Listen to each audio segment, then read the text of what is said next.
ఈ రోజుల్లో breakup and divorce అనే కాన్సెప్ట్స్ మన దేశంలో చాలా కామన్ అయిపోయాయి అంటారు. నిజం చెప్పాలంటే మునుపటి జనరేషన్ కంటే ఇప్పటి జనరేషన్లో వాటి సంఖ్య పెరిగిపోయాయి. కానీ కొన్ని తరాలు వెనక్కి వెళ్లి చూస్తే ఈ బ్రేకప్ అండ్ డివోర్స్ అనే కాన్సెప్ట్స్ ఉండేవే కావు. ఒకరి ఈగో కంటే వాళ్ళ పార్ట్నర్తో ఉండే బాండింగ్కి ఎక్కువ విలువ ఇచ్చేవారు. దానికి కారణం మన కల్చర్కి సంబంధించిన విషయాలు వాళ్ళ మనసులో బలంగా నాటుకుపోవడం. ఇక కల్చర్ అంటే పురాణ ఇతిహాసాలు నేర్పే పాఠాలు కూడా అందులో భాగమే కదా. సో ఆ పాఠాలు నేర్పే కొన్ని పురాణ ఇతిహాసాల కథలు ఇవాళ ఎక్స్ప్లోర్ చేద్దాం. అయితే ఇందులో కేవలం అరుదుగా వినే కథలు అంటే లెసర్ నోన్ స్టోరీస్ మాత్రమే ఎంచుకున్నాను. అది కూడా షార్ట్ గా చెప్తాను. శ్రీరామ, శ్రీకృష్ణ, మహదేవ వీళ్ళ కథలు మాత్రం ఉండవు. ఎందుకంటే వాళ్ళ కథల్లో ఎన్నో కోణాలుంటాయి. ఉన్న తక్కువ సమయంలో వాటిని డీటెయిల్గా ఎక్స్ప్లోర్ చేయడం సాధ్యపడదు. కాబట్టి వాటికి సెపరేట్ వీడియోస్ చేస్తాను. సో మీకు నచ్చిన ఘట్టాన్ని నేను డీటెయిల్డ్గా చెప్పాలంటే కామెంట్స్లో చెప్పండి. అలాగే మన ఛానల్కి సపోర్ట్ చేయాలనుకుంటే వెంటనే ఒక లైక్ కొట్టి ఈ వీడియోని అందరికీ షేర్ చేయండి. కొత్తగా చూసేవాళ్ళు ఛానల్కి సబ్స్క్రైబ్ చేసుకొని బెల్ ఐకాన్ యాక్టివేట్ చేసుకోవడం మర్చిపోకండి. అప్లోడ్ అయ్యే ప్రతి వీడియో మీకు నోటిఫికేషన్గా వస్తుంది. ట్రూ లవ్కి కొన్ని కోర్ ఫౌండేషన్స్ ఉంటాయి. మొదటిది ట్రస్ట్, నమ్మకం. మహాభారతం వనపర్వం పతివ్రత మహత్య పర్వంలో వచ్చే సావిత్రి సత్యవంతుల కథ. మాద్రరాజు అశ్వపతి కుమార్తె అయిన సావిత్రి తన అందం, ధర్మం, జ్ఞానానికి ప్రసిద్ధి చెందింది. భర్తను పొందడం కోసం తీవ్రమైన తపస్సు చేసింది. నారద మహర్షి సాయంతో సత్యవంతుడనే ధర్మాత్ముడైన యువరాజు గురించి తెలుసుకుంది. కానీ అతని జాతకం ప్రకారం సత్యవంతుడు మరొక సంవత్సరం దాటి బ్రతికే అవకాశమే లేదు. అయినా సరే సత్యవంతుడి మంచి లక్షణాలు, చరిత్ర వీటిని చూసి సావిత్రి అతన్ని తన భర్తగా ఎంచుకుంది. పెళ్లి తర్వాత ఇద్దరూ కలిసి అడవిలో సంతోషంగా జీవించారు. సత్యవంతుడి చావు ఘడియలు దగ్గర పడే సమయానికి సావిత్రి మరింత తీవ్రంగా పూజలు, తపస్సులు చేసింది. సరిగ్గా తన భర్త మరణించే రోజున సావిత్రి అతనితో కలిసి అడవికి వెళ్ళింది. కట్టెలు కొడుతున్నప్పుడు సత్యవంతుడు అకస్మాత్తుగా బలహీనమయ్యి సావిత్రి ఒడిలో తన తలను వాల్చాడు. ఇక అక్కడికక్కడే మరణించాడు. మృత్యు ఘడియల్లో యముడు వచ్చి సత్యవంతుడి ఆత్మను తన యమపాసంతో తీసుకువెళ్తుంటే సావిత్రి అతని వెంట వెళ్ళింది. ఆమె చూపించిన భక్తి, పట్టుదలకు యముడు చెలించిపోయి సత్యవంతుడి ప్రాణం తప్ప ఏదైనా వరం కోరుకోమన్నాడు. సావిత్రి తన మామగారి కంటి చూపుతో పాటు రాజ్యాన్ని కోరింది. తరువాత తన తండ్రికి 100 కొడుకులు, తనకు సత్యవంతుడి కోసం కూడా 100 మంది కొడుకులు కావాలని కోరుకుంది. ఈ వరాలన్నిటినీ యముడు ప్రసాదించాడు. కానీ ఆఖరి వరం ఇవ్వాలంటే సత్యవంతుడిని బ్రతికించాల్సి ఉంటుందని యముడు గ్రహించాడు. సావిత్రి ప్రదర్శించిన జ్ఞానం, అంకితభావం, భక్తి వీటికి ముగ్ధుడైన యముడు సత్యవంతుడిని తిరిగి బ్రతికించి వాళ్లను ఆశీర్వదించాడు. అక్కడితో ఆ దంపతులు వారి ఆశ్రమానికి తిరిగి వెళ్లిపోయారు. సావిత్రి కథలో సత్యవంతుడి పట్ల ఆమెకున్న నమ్మకం మరణాన్ని కూడా జయించేలా చేసింది. ప్రేమలో ఒకరి పట్ల మరొకరికి నమ్మకం ఉంటే చాలు, ఎటువంటి పరిస్థితినైనా సునాయాసంగా ఎదుర్కోవచ్చని ఈ కథ నేర్పిస్తుంది. ఇదే వ్యాస మహాభారతం వనపర్వంలో నలోపాఖ్యాన పర్వం అనే ఉపపర్వం నలదమయంతుల అద్భుతమైన ప్రేమ కథను వివరిస్తుంది. నిషాదరాజు నలుడు, విదర్భ రాజకుమారి దమయంతి ఒకరినొకరు కలుసుకోకుండానే కేవలం ఒకరి మంచి గుణాలు మరొకరు విని ప్రేమించుకున్నారు. దమయంతి తన స్వయంవరంలో నలుణ్ణి ఎంచుకోవడంతో కథ మొదలవుతుంది. నలుణ్ణి చూసి అసూయపడ్డ కలిపురుషుడి కుతంత్రాల కారణంగా ఆ ఇద్దరికీ పెళ్లైన తరువాత ఎన్నో కష్టాలు ఎదురయ్యాయి. మొదట నలుడు జూదంలో తన రాజ్యాన్ని పోగొట్టుకున్నాడు.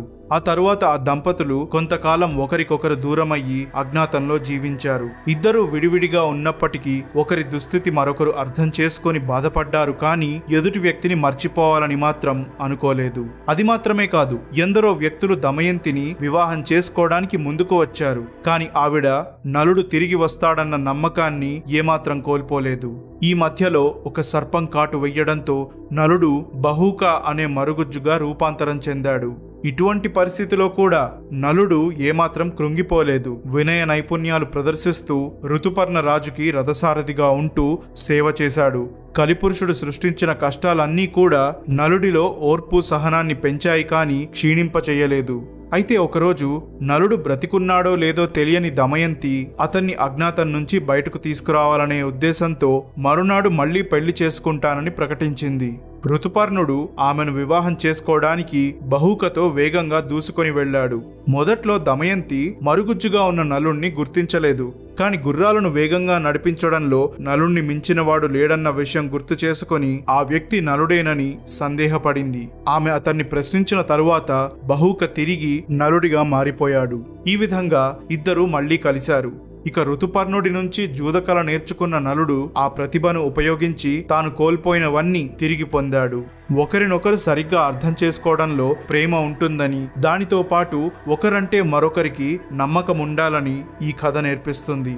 శ్రీమద్ భాగవతంలో 10వ స్కందం చదివితే శ్రీకృష్ణుడు పుట్టే వరకు చోటు చేసుకునే దేవకీ వసుదేవుల కథ ఉంటుంది. ఒక రిలేషన్షిప్లో రాజీ పడటం అంటే కాంప్రమైజ్ అవ్వడం గురించి ఈ కథ ఎంతో సింపుల్గా నేర్పిస్తుంది. దేవకీ వసుదేవులకు పెళ్లైన తరువాత కంసుడు తన చెల్లెలు బావతో సహా అత్తారింటికి తీసుకువెళ్తుంటే ఆకాశవాణి పలికి దేవకి గర్భంలో పుట్టే అష్టమ సంతానం అతని మరణానికి కారకుడవుతాడని చెప్పింది. ఇక కంసుడు ప్రాణభయంతో తన బావను చెల్లెలని కారాగారంలో బంధించి వాళ్లకు పుట్టిన ఒక్కొక్క సంతానాన్ని చంపుతూ వచ్చాడు. పుడుతున్న ఒక్కొక్క శిశువు చనిపోతున్నా కూడా ఆ దుఃఖాన్ని దిగమింగుకొని ఒకరికొకరు తోడుగా నిలిచారు. మొత్తానికి అష్టమ సంతానంగా శ్రీకృష్ణుడు పుట్టినప్పుడు వసుదేవుడు తన బిడ్డ పట్ల ధైర్యం, ప్రేమ, ఆప్యాయతతో అతన్ని కారాగారం నుంచి తరలించి నందుడి కుమార్తెతో మార్పిడి చేశాడు. కాస్త లోతుగా గమనిస్తే వసుదేవుడు చేసిన పనిలో ఒక ముఖ్యమైన రాజీ అంటే కాంప్రమైజ్ ఉంది. బిడ్డ భద్రతను ఉద్దేశిస్తూ అతన్ని దూరంగా పంపించేశాడు.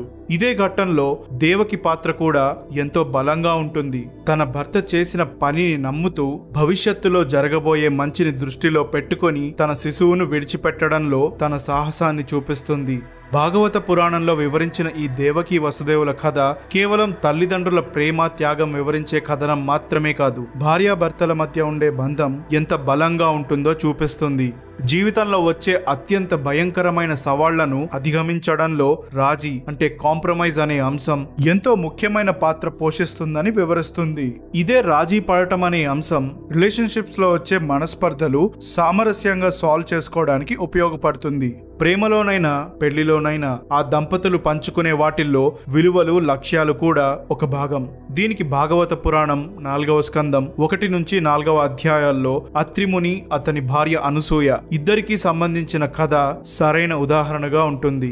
అత్రి, అనసూయలు కేవలం వివాహ బంధంలో మాత్రమే కాదు, ఆధ్యాత్మిక ప్రయాణంలో కూడా భాగస్వాములు. వీళ్ల జీవితాన్ని ఆధ్యాత్మికత, తపస్సు, సేవ వీటి కోసం అంకితం చేశారు. అటువంటి ఒక సంఘటన విషయానికి వస్తే త్రిమూర్తులైన బ్రహ్మ, విష్ణు, మహేశ్వరులు అనసూయ పాతివ్రత్యాన్ని పరీక్షించడానికి ఋషులుగా వేషాలు ధరించి ఆవిడ ఇంటికి వెళ్లి భిక్ష అడిగారు. కాకపోతే ఈ ఋషులు విధించిన షరతు ప్రకారం ఆవిడ వాళ్లకు నగ్నంగా సేవ చెయ్యాలి. అనసూయ తన యోగ శక్తితో ఆ ముగ్గురిని శిశువులుగా మార్చి ఒక తల్లిలా వారి షరతు ప్రకారం ఆకలి తీర్చింది.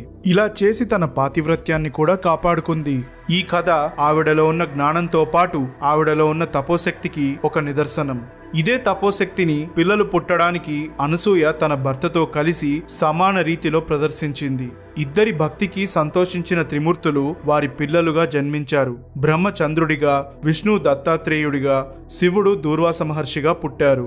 సాంగత్యం అంటే కంపానియన్షిప్ లో ఒకరికొకరు తోడుంటే ఏదైనా సాధించగలం అనే విషయాన్ని అత్రి, అనసూయల కథ ఎంతో అద్భుతంగా వివరిస్తుంది.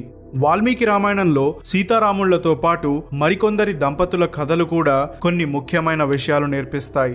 అలా కౌసల్య, దశరథుల దాంపత్యం ఒకరి పట్ల మరొకరు చూపించుకునే క్షమాపణ, అర్థం చేసుకునే మనస్తత్వం ఏంటో వివరిస్తుంది. అయోధ్యకాండలో కైకేయి వచ్చి వరాలు అడిగితే ధర్మానికి కట్టుబడిన దశరథుడు వాటిని ఇవ్వక తప్పలేదు. దానితో రాముడు 14 ఏళ్ల వనవాసం చేసే పరిస్థితి ఏర్పడింది. దశరథుడి నిర్ణయం కౌసల్యను తీవ్రంగా బాధపెట్టింది. దానికి తోడుగా రాముడి విషయంలో అన్యాయం జరిగింది. బాధ, అన్యాయం ఈ రెండు విషయాల్లో తనకు మాట్లాడే అవకాశం ఉన్నా కూడా కౌసల్య మానసిక బలాన్ని, విషయాల పట్ల ఉండాల్సిన అవగాహనను ప్రదర్శించింది. దశరథుడున్న స్థితిగతులు అర్థం చేసుకొని తాను గతంలో ఇచ్చిన మాటకు ఏ విధంగా కట్టుబడి ఉన్నాడో వాటి పట్ల ప్రస్తుత పరిస్థితిలో ఎదురయ్యే గందరగోళాన్ని గుర్తించి ఆ నిర్ణయానికి దశరథ మహారాజుని క్షమించి అర్థం చేసుకుంది. సహజంగా ఒక స్త్రీ తల్లిగా మారినప్పుడు తన ప్రయారిటీస్ మారిపోతాయి. తన భర్త కంటే బిడ్డకే ఎక్కువ ప్రాముఖ్యతనిస్తుంది. దీన్నే మనం కొన్ని సందర్భాల్లో తల్లి ప్రేమ అంటాం. కానీ ఇక్కడ దశరథుడి కష్టాలను కౌసల్య అర్థం చేసుకోవడం, అతన్ని క్షమించగల సామర్థ్యం ప్రదర్శించడం, వీటిని గమనిస్తే దాంపత్యంలో ఒకరి ఉద్దేశాలను మరొకరు అర్థం చేసుకోవడం ఎంత ముఖ్యమో మనకు అర్థమవుతుంది. వ్యాస మహాభారతం ఆది పర్వంలో శకుంతల దుష్యంతుల కథ ఒక దంపతుల మధ్య ఉండే నిబద్ధత అంటే కమిట్మెంట్ కి సరైన ఉదాహరణ. కవి కాళిదాస్ ఇదే ఘట్టాన్ని కాస్త వేరుగా రాసి అభిజ్ఞాన శాకుంతలం అనే నాటకంగా రచించారు. కన్వ మహర్షి ఆశ్రమంలో పెరిగిన శకుంతల దుష్యంత రాజుని కలుసుకుని ప్రేమలో పడింది. వారు సాధారణ తీరులో కాకుండా గంధర్వ వివాహం చేసుకున్నారు. ఆ తరువాత దుష్యంత మహారాజు ఆమెను రాజలాంఛనాలతో తీసుకువెళ్తానని మాట ఇచ్చి తన రాజ్యానికి తిరిగి వచ్చాడు. అయితే ఒకరోజు కన్వ మహర్షి ఆశ్రమానికి దూర్వాస ముని వస్తే పరధ్యానంలో ఉన్న శకుంతల అతన్ని పట్టించుకోలేదు. దానితో ముక్కు మీద కోపం అనే మాటకు ప్రతిరూపమైన దూర్వాస ముని శపిస్తే దుష్యంతుడు శకుంతలను మర్చిపోయాడు. అదే సమయానికి దుష్యంతుడి బిడ్డతో గర్భవతి అయిన శకుంతల కన్వ మహర్షి ఆశీర్వాదంతో రాజు ఉన్న రాజ్యానికి వెళ్లి అతని ఆస్థానానికి చేరుకుంది. కాని దుష్యంతుడు ఆమెను గుర్తించలేదు. దుష్యంతుడు తన గుర్తుగా ఇచ్చిన ఉంగరాన్ని శకుంతల నదిలో జారవిడిచింది. దానితో రాజుకి రుజువు చూపించడానికి అవకాశం లేకుండా పోయింది. అయితే నదిలో పడిపోయిన ఉంగరాన్ని ఒక మత్స్యకారుడు రాజు వద్దకు తీసుకురావడంతో కథ అనుకోని మలుపు తిరిగింది. ఆ ఉంగరాన్ని చూడగానే దూర్వాసుడు ఇచ్చిన శాపం విరిగిపోయింది. ఆ తర్వాత పశ్చాత్తాపంతో శకుంతలను వెతుక్కుంటూ వెళ్తే వాళ్లకు పుట్టిన భరతుడనే కుమారుడి వల్ల ఇద్దరూ కలుసుకున్నారు. భరతుడిని వారసుడిగా అంగీకరించి వారు రాజ్యానికి తిరిగి రావడంతో కథ పూర్తయిపోతుంది. ఈ కథలో శకుంతల చూపించే శాశ్వతమైన నిబద్ధత నిజమైన ప్రేమలో ఉండే కష్టాలను ఎలా ఎదుర్కోవాలో నేర్పిస్తుంది. ఇప్పుడు చెప్పిందంతా అభిజ్ఞాన శాకుంతలం వర్షన్. అయితే శకుంతల దుష్యంతుల కథకు సంబంధించిన 2 డీటెయిల్డ్ వర్షన్స్ ఇంతకు ముందే వీడియోస్గా అప్లోడ్ చేశాను. ఈ వీడియో ఎండ్ కార్డ్లో వాటిని పిన్ చేశాను, ఒకసారి క్లిక్ చేసి చూడండి. సో అది ఫ్రెండ్స్ ఇవాల్టి వీడియో. మన ఛానల్ని అందులో ఉన్న కంటెంట్ని సపోర్ట్ చేయాలంటే సబ్స్క్రైబ్ చేసుకుని ఆ బెల్ ఐకాన్ యాక్టివేట్ చేసుకుంటే చాలు. లైక్ కొట్టి కామెంట్ పెట్టడం మర్చిపోకండి. నేను మీ లైఫ్ ఆరామ తిరిగి కలుస్తూనే ఉందాం.